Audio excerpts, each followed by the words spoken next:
Hello, everybody. Good evening, everybody.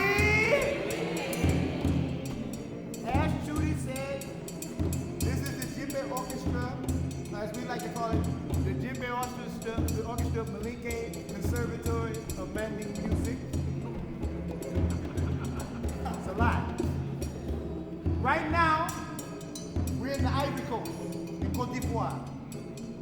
Within Ivory Coast, within the Côte d'Ivoire, they have an ethnic group called the Baoulé. Everyone say Baoulé! Baoulé! The Baoulé people are an ethnic group that derived from Ghana, and after the king of Okoku went to Ivory Coast. When they led into Ivory Coast, some of the people from their migration passed away, going through a river. The people that lived was called Baoulé, the people that survived. This style of music is called Abodan. Everyone say Abodan. Abodan is the music that's played by the Baoulés. This music only played for chieftains. When there's king, there's queen, they play this music. If the king or the queen pass away, this phrase is played to honor them. We have no king nor queen today. Today you are king and queen. So we sing this for you.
in the story of love, she basically sent them out on like a mission to like win her over, and to kind of basically a competition to test their character, test their morals and whatnot.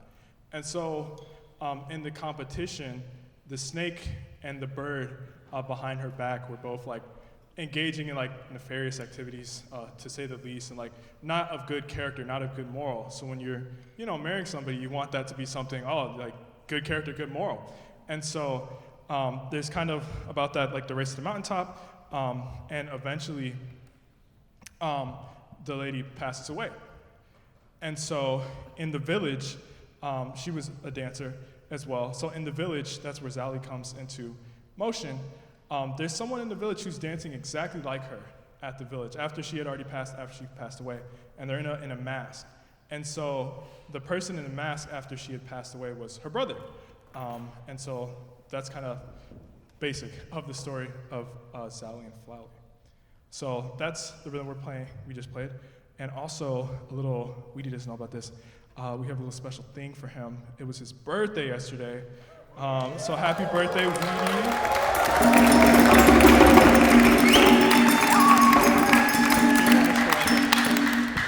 I'm gonna get something from him real quick.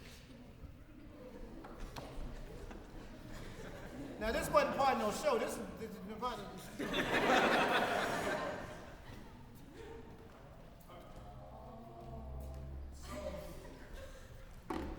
In West African culture, it's very important about the acknowledgement of your teacher, and bringing them gifts, and kind of celebrating the life that they've given you.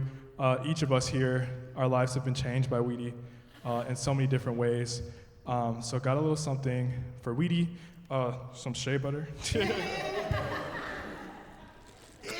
some cola nuts, some water, and a hand massager since she's a drummer.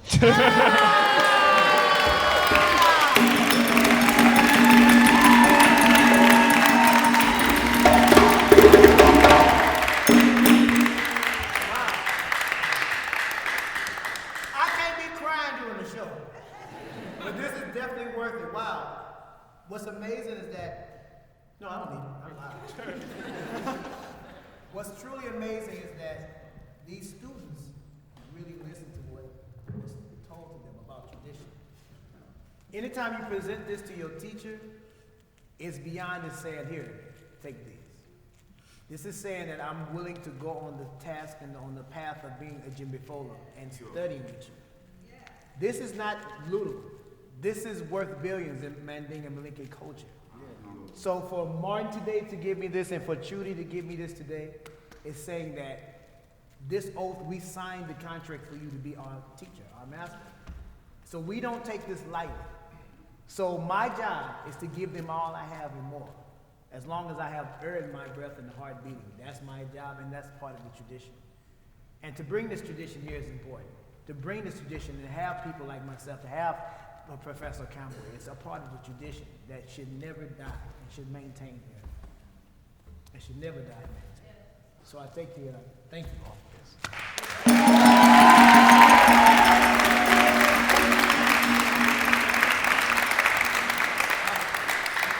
That's the program. Next rhythm.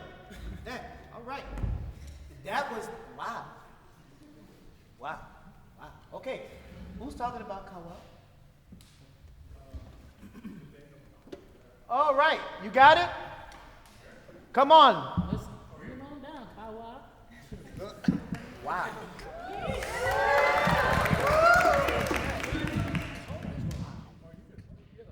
You're not loud as me, so you might as well. So this rhythm is from Farna, which is a town in Guinea, and it's to expel negative energy from a village. So the Kawa mask is like a special mask that's designed to remove negative energy after some kind of tragic event in a village. So this is what the song is for, that ritual.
So next we're going to do a rhythm called Didadi.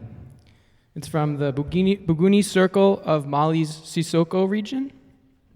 It's played for the expected arrival of an important person or at the end of a year holiday. It's the female harvest dance. And as far as instrumentation, it's traditionally played with a dunun called the Didadi dunun, which is played by hand on one side with a goat skin, like the djembes that we play with our hands, and the other with a cow skin with a stick. And Didadi means sweetly. And it's also played with these drums called bari drums, which are kind of, people might look at them and think that they look like a marching bass drum, but they're called bari drums. Thank you.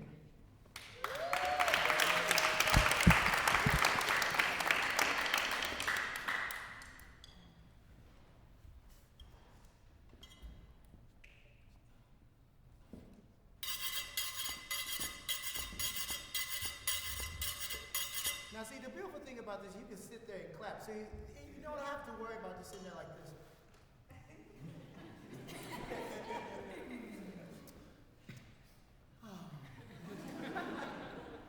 Wonderful. See, African tradition, you can dance, you can move, you can clap, you can shout. You don't just sit there, When the community is happy, the music is happy. I said again, when the community is happy, the music is happy.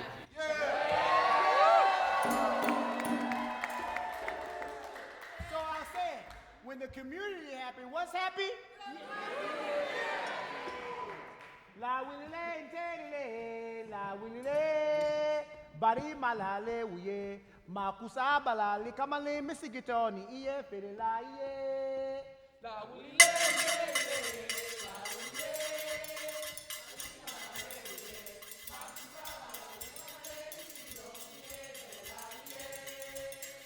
La wulile jitele, la wulile, pari malale uye, makusa baradi kamele tigido iye, parara iye. La wulile jitele, la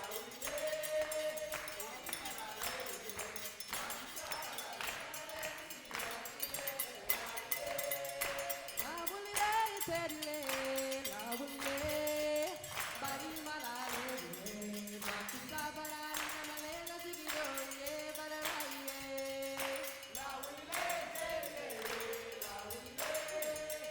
pari malale uye, makusa baradi.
want to sleep. Djembe. So and all of these, for the exception of Will, but I actually met Will for winter term. Years ago. And he was the first. But everyone else went to Africa with us. With me and Professor Campbell. And it was that trip, I remember the day like it was yesterday, when I realized these young people wanted to take this instrument and fly. Actually, me and Miss Campbell remember the day. We was at the beach in Yof. And Timmy was there, you was there. Timmy is my other son, he's my assistant. He would drive me crazy, but he's one of the best. And so to have him as an assistant with me, it means the world for me also. So hands for Timmy as well.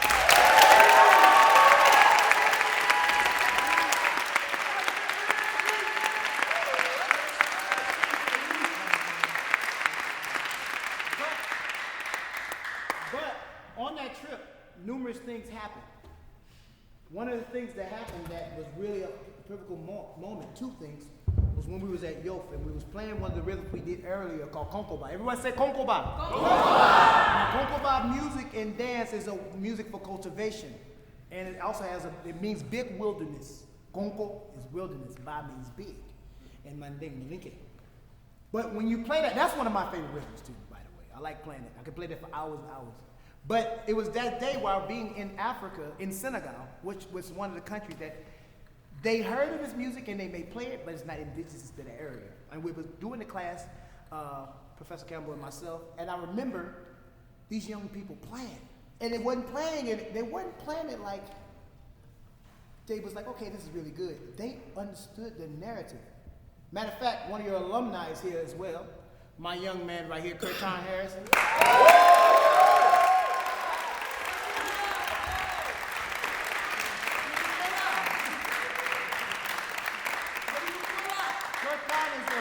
Super Dununba player. But while we were there, I remember the way their intent was with the music. And I remember later that day, Professor Campbell and me, we looked at each other and said, this is it. This is the narrative. This is the conversation that needs to happen. And it was a very important, special time for us to see that happen along with the dance and the music. But something else happened on that trip when we was in the Gambia. While we were in the Gambia, it was the first time that a group of individuals went to Africa to study traditional Jeli music. Now, what is Jeli? I'll have somebody who I'm about to introduce to tell you more about it. But on that trip, it was the first time that these melodic instrument was shown to foreigners, but shown to young people to play, to be used for a future idea. Now, we didn't know how the idea was going to go. But we knew at the beginning of that trip, something special came out of it. As well as the last trip we were just on, where we went to Mali. Well, I was in Mali, and while we was in Mali, this young man up here, the one that's looking confused, dressed like a mermaid. This young man went on his own to Mali with Professor Campbell and myself to study two forms of instruments, or three. One, the suku, which is the one-string violin from the Bamana. The second is this instrument you're going to see him play in a second, which is called the ngoni, which they will talk about more. And then lastly, this barrel-looking instrument right here, which is called the Jeli Dunu. These three instruments you see to my right, your left, are all a part of the family of instruments that accompany the mandingas, the Jeli. With that being said, I want to introduce who will talk about it, my other daughter that's here today, who's not in the class, but she was in the class last semester. But it's an honor for her to be with us for me. I want to give a hand for my baby, Kelsey.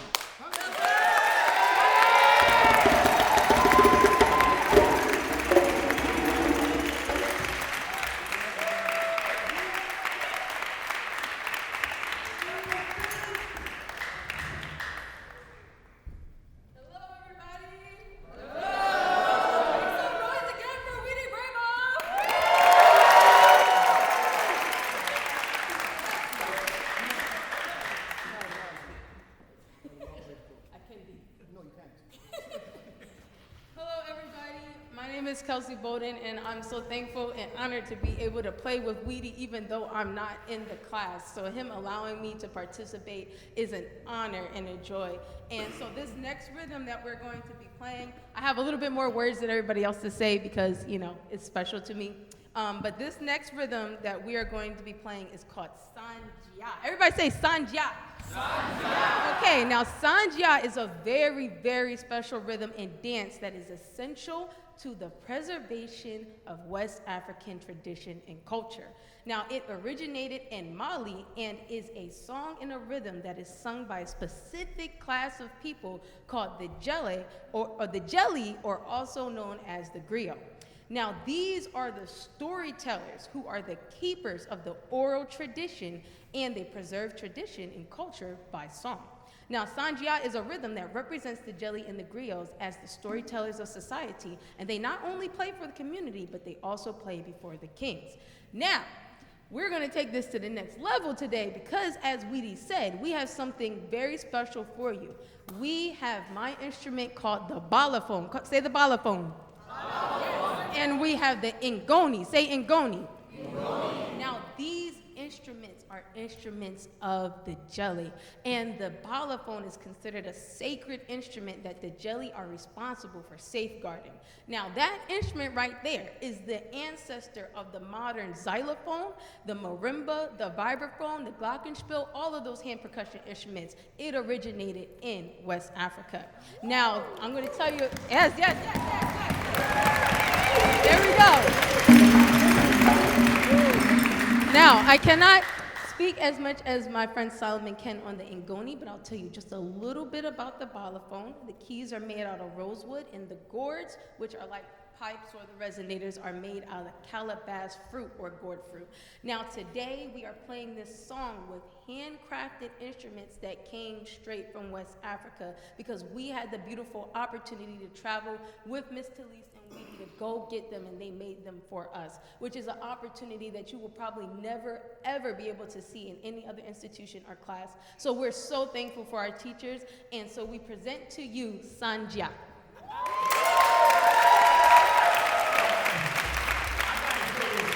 I just gotta say this, and I have to say this. This is the first time I've ever in my life seen these instruments at any school, anywhere, played by students, professionally played. So what you're seeing is actual history today. This is not just this is a history that you do not see. It's not commonly played, whether it's in the traditional West African dance world, traditional whatever, it doesn't matter. You will not see that traditionally played, but right here in Oberlin. So give yourself a hand for being a part of history now.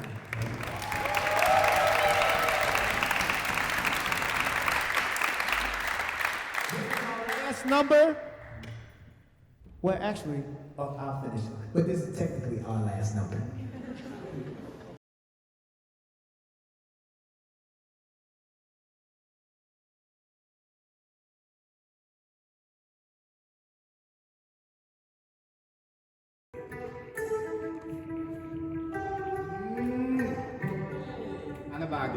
Yes.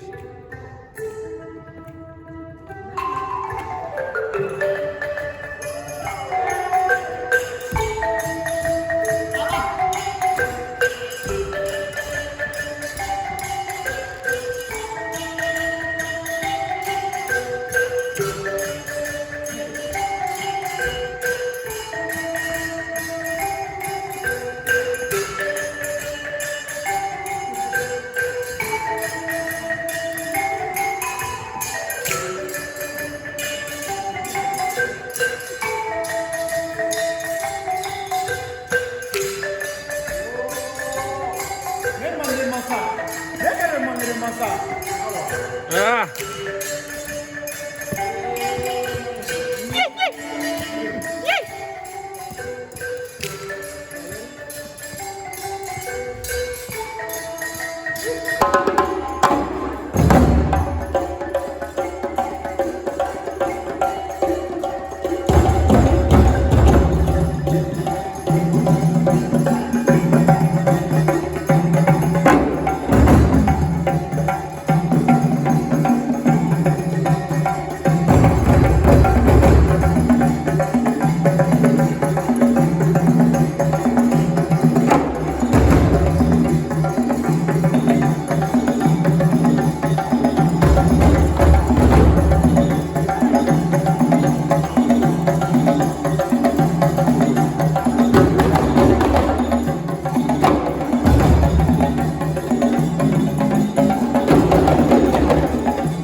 What that was is not just me playing like, ooh, blah, blah, blah.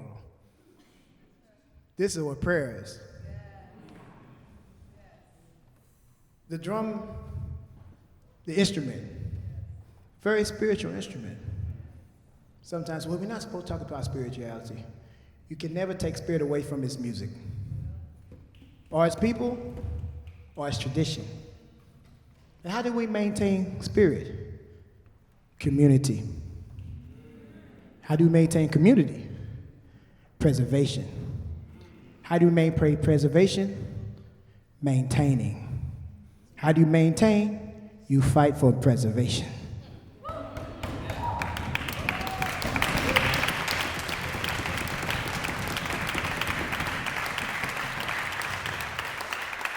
That wasn't a solo for this Djembe orchestra or the Khan.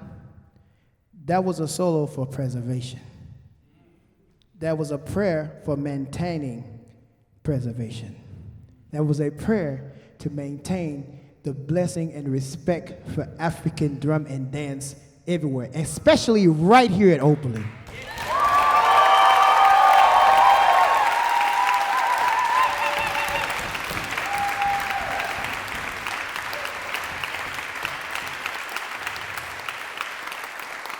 That Djembe solo was especially for Talise Campbell.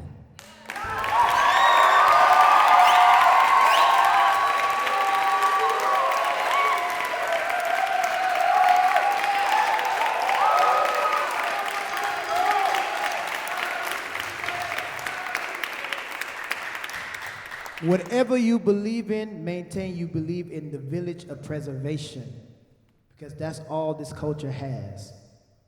We don't have it, it dies.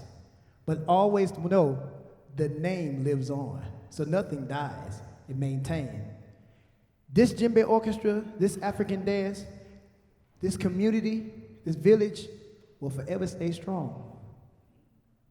Believe and pray for longevity and preservation. That's what this instrument is about. For everybody that knows, or for my Djembe students, what's the name of the instrument? Say it again. Everyone say Ankaje. Ankabe. Which means what? Everyone comes together in what? Peace and unity. How do we maintain peace and unity? Preservation of the village. Thank you all very much.